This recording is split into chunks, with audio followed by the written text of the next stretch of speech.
A very good morning, students. Today we are going to discuss Sachs reflection principle, and the statement for this principle is that if the function f1z is analytic in the region R1 and that f1z takes only real values on the path element of the real axis, then Sachs reflection principle states that the analytic continuation f2z of f1z into the domain R2 क्या है? Considered as a mirror image of R1 with element as a mirror is given by f2z is equals to f1z conjugate का whole conjugate.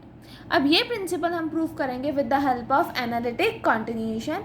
इसमें हम क्या consider करेंगे, ये लेके चलेंगे and we will prove that कि the analytic continuation f2z of f1z into the domain R2. तो सबसे पहले तो हम फिगर बनाएंगे. रीजन R1 कंसिडर करा, ठीक है. एलिमेंट एज एन मिरर है और R2 क्या कंसिडर हो रहा है, as an mirror image of R1. तो R1 ये है तो R2 ये हो जाएगा, ठीक है. प्लस हमें यहाँ क्या मेंशन है कि f1z takes only real values on the path element of the real axis. मतलब इस पाथ पर जो हमने एलिमेंट कंसिडर करा है ये रियल एक्सिस कंसिडर कर रहा है, तो इसका मतलब इस पाथ पर z conjugate is equals to z होगा, ठीक है. एंड यहाँ पर f1z भी रियल वैल्यूज टेक कर रहा है, तो इसका मतलब f1z is equals to f1z का कॉन्जुगेट, ठीक है स्टूडेंट्स. इन सब की हेल्प से हम अपने रिजल्ट को प्रूव करेंगे. Now let us start our proof. Suppose a function f1z is analytic in the region R1 and that f1z takes only real values on the path element of the real axis. f1z path element पे real values ले रहा है, तो इसका मतलब f1z का conjugate is equals to f1z on the line element, ठीक है.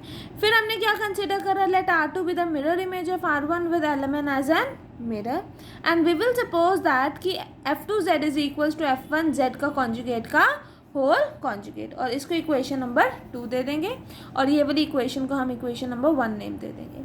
अब हमें क्या प्रूव करना है, we are to prove that f2z is analytic continuation of f1z from R1 into R2 via the line element. R1 intersection R2 होता है ना, कॉमन पार्ट में होता है. इस रीजन का R1 और R2 का कॉमन पार्ट क्या है, basically element as an mirror.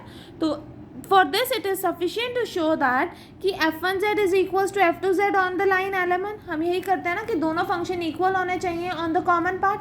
यहाँ पर कॉमन पार्ट एलिमेंट है, तो इसका मतलब हमें क्या प्रूव करना है कि f1z is equals to f2z है ऑन द लाइन एलिमेंट.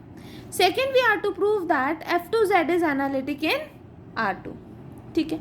सबसे पहले हम फर्स्ट पार्ट प्रूव करते हैं. तो यहाँ पर लाइन एलिमेंट की बात हो रही है, तो we can say that on the line element z is equals to x है and z conjugate is equals to x है, ऑब्वियसली, ठीक है ना, क्योंकि वहाँ पर रियल वैल्यूज हो रही हैं, ठीक है. सो दैट इस लाइन पर z is equals to z conjugate हो गया, ठीक है. तो z is equals to z conjugate हो गया, तो इसका मतलब f1z को हम ऐसे लिख सकते हैं, f1z का कॉन्जुगेट, ठीक है. ऑल्सो वी नो दैट कि लाइन एलिमेंट में f1z टेक रियल वैल्यूज, तो उसका conjugate is equals to same, तो इसका मतलब इसका कॉन्जुगेट भी लिख सकते हैं. दैट इज हमारे पास क्या आ गया कि f1z is equals to f1z का कॉन्जुगेट का होल कॉन्जुगेट.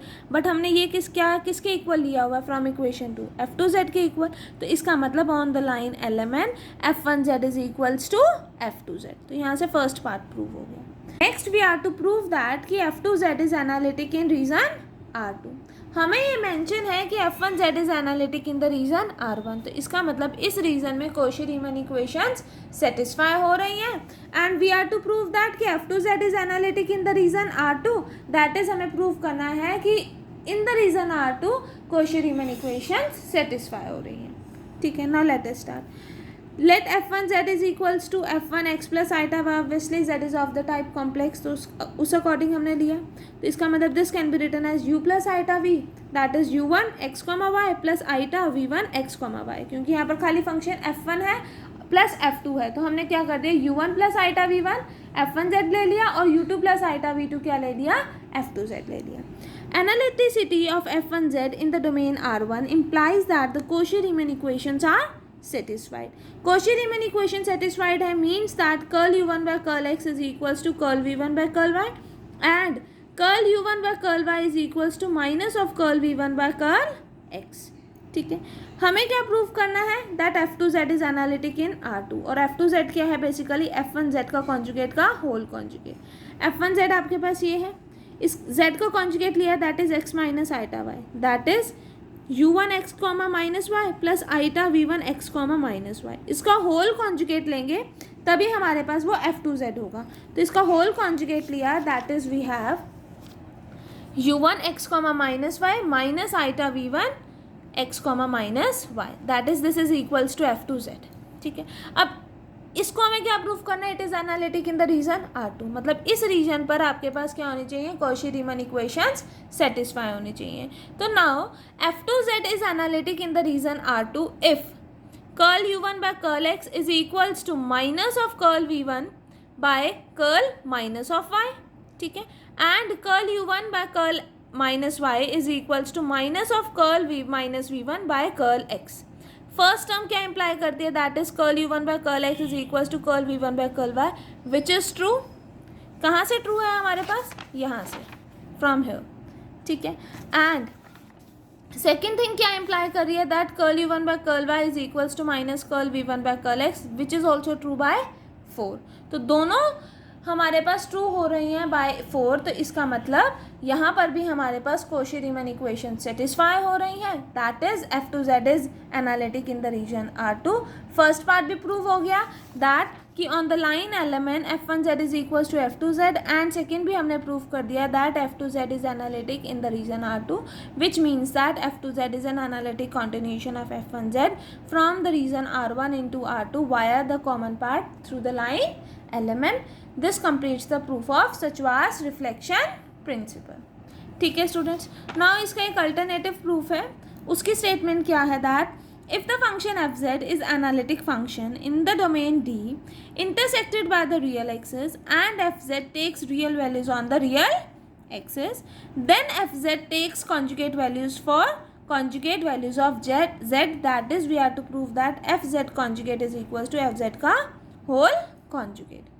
ठीक है स्टूडेंट्स, अब हमें यहाँ मेंशन है कि fz is an analytic function in the domain D intersected by the real axes and it takes real values on the real axes. तो हम क्या करेंगे, कोई भी एक इंटीरियर पॉइंट कंसिडर कर लेंगे, let that interior point be z0।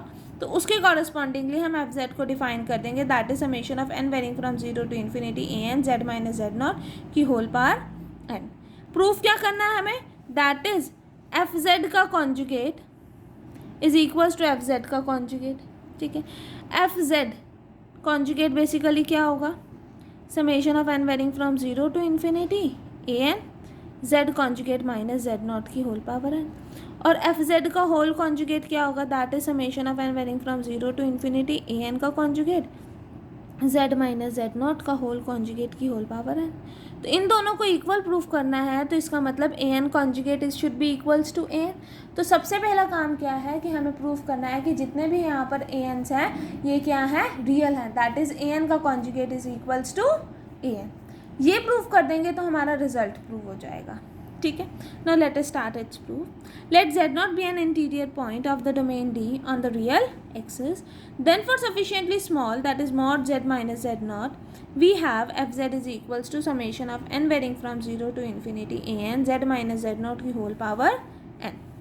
Now we claim that all the coefficient an are real। तो जस्ट इसको ओपन करा पहले, fz is equals to जब n को 0 पुट करा तो क्या आएगा a0, n को 1 पुट करा तो a1 z minus z0, 2 put करा तो a2 z माइनस z0 का square and so on. Put z is equals to z0, z को z0 के इक्वल पुट करा तो क्या आ गया, z0 is equals to a0।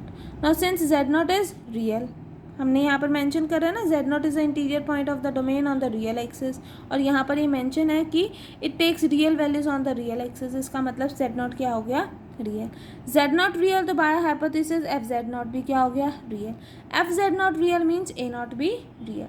अब हम प्रूफ करेंगे a1 भी रियल है, and so on we can say that सारे कॉफिशिएंट्स क्या हैं, रियल हैं। ठीक है, नाउ डिफ्रेंशिएटिंग वन, जो हमारे पास इक्वेशन 1 थी दैट इज दिस, इसको डिफ्रेंशिएट करेंगे, that is we have f dash z is equals to a1 plus twice of a2 z minus z0 plus thrice of a3 z minus z0 का whole square and so on. फिर इस equation में आप put क्या करोगे, z को z0 put करोगे, तो आपके पास क्या आ जाएगा, F dash z0 is equals to a1 और बाकी सारी टर्म 0। अब अगर हमें क्या प्रूफ करना है, a1 इज रियल, तो उसके लिए अगर ये रियल हो जाए तो then our result is true. F dash z0 क्या होता है basically, limit of z approaches to z0 f of z minus f of z0 divided by z minus z0। अब यहाँ पर क्या है, z अप्रोच कर रहा है z0 को, z अप्रोच कर रहा है z0 को through the real values along the real axis, और वो क्या हमने यहाँ मेंशन करा था that it takes real values on the real axis. इसका मतलब एफ डैश z0 क्या हो गया, रियल हो गया, क्योंकि हमें पता है एफ जेड भी रियल है, एफ z0 भी रियल है, तो real minus real is also real, तो इसका मतलब एफ डैश z0 भी रियल हो गया। एफ डैश z0 रियल हो गया which means that a1 is real, वही यहाँ मेंशन है। As z approaches to z0 through the real values along the real axis we have F Z and F z0 are real, which implies that f dash z0 is real, which implies that a1 is real. Continuing like this way we can say that जितने भी an हैं, जितने भी coefficient हैं, वो सारे क्या हैं, real हैं, that is an is equals to an conjugate. Now consider fz का whole conjugate, that is fz की वैल्यू क्या है, summation of n varying from 0 to infinity an z minus z0 की whole power n का conjugate. तो this can be written as summation of n varying from 0 to infinity an का conjugate bracket start z conjugate minus z0 का conjugate की whole power n। Now हमें पता है z0 real है, z0 real है तो z0 का conjugate is equals to z0 आ जाएगा, ठीक है। ऑल्सो वी नो दैट कि an is real, that is an conjugate is equals to an आ गया। तो ये क्या है बेसिकली, fz का कॉन्जुगेट, यही हमें प्रूव करना था, दैट इज fz का conjugate is equals to fz conjugate. This completes the proof of Sachvar's reflection principle. Only this much for today class. Thank you.